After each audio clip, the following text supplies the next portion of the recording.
Les Actes des Apôtres, chapitre 4.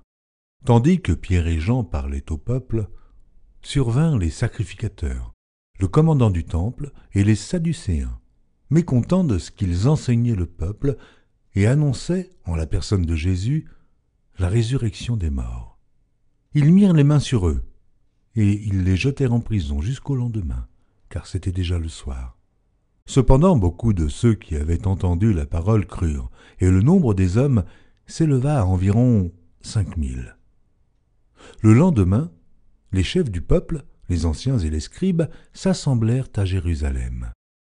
Avec Anne, le souverain sacrificateur, Caïphe, Jean, Alexandre, et tous ceux qui étaient de la race des principaux sacrificateurs.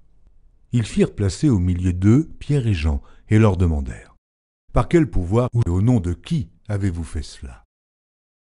Alors Pierre, rempli du Saint-Esprit, leur dit: chefs du peuple et anciens d'Israël, puisque nous sommes interrogés aujourd'hui sur un bienfait accordé à un homme malade, afin que nous disions comment il a été guéri, sachez-le tous, et que tout le peuple d'Israël le sache. C'est par le nom de Jésus-Christ de Nazareth que vous avez crucifié, et que Dieu a ressuscité des morts. C'est par lui que cet homme se présente en pleine santé devant vous. Jésus est la pierre rejetée par vous qui bâtissez, et qui est devenue la principale de l'angle. Il n'y a de salut en aucun autre, car il n'y a sous le ciel aucun autre nom qui ait été donné parmi les hommes, par lequel nous devions être sauvés. Lorsqu'ils virent l'assurance de Pierre et de Jean, ils furent étonnés, sachant que c'étaient des hommes du peuple sans instruction, et ils les reconnurent pour avoir été avec Jésus. Mais comme ils voyaient là près d'eux l'homme qui avait été guéri, ils n'avaient rien à répliquer. Ils leur ordonnèrent de sortir du Sanhédrin, et ils délibérèrent entre eux, disant: que ferons-nous à ces hommes?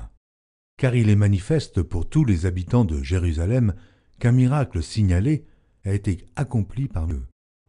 Et nous ne pouvons pas le nier. Mais, afin que la chose ne se répande pas davantage parmi le peuple, défendons-leur avec menace de parler désormais à qui que ce soit en ce nom-là. Et, les ayant appelés, ils leur défendirent absolument de parler et d'enseigner au nom de Jésus. Pierre et Jean leur répondirent: jugez s'il est juste devant Dieu de vous obéir plutôt qu'à Dieu, car nous ne pouvons pas ne pas parler de ce que nous avons vu et entendu.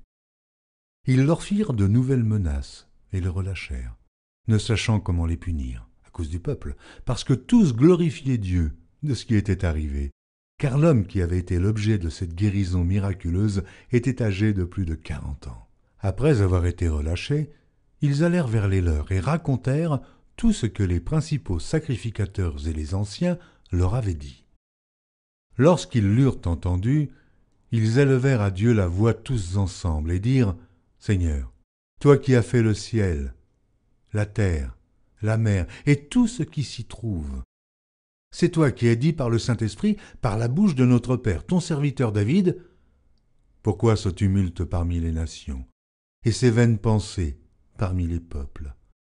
Les rois de la terre se sont soulevés, et les princes se sont ligués contre le Seigneur et contre son oint.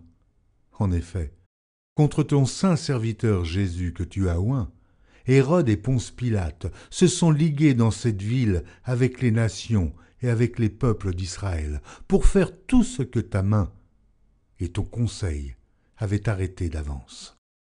Et maintenant, Seigneur, vois leurs menaces, et donne à tes serviteurs d'annoncer ta parole avec une pleine assurance, en étendant ta main pour qu'ils se fassent des guérisons, des miracles et des prodiges, par le nom de ton saint serviteur Jésus.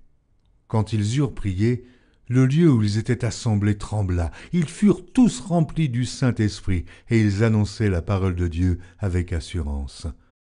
La multitude de ceux qui avaient cru n'était qu'un cœur et qu'une âme.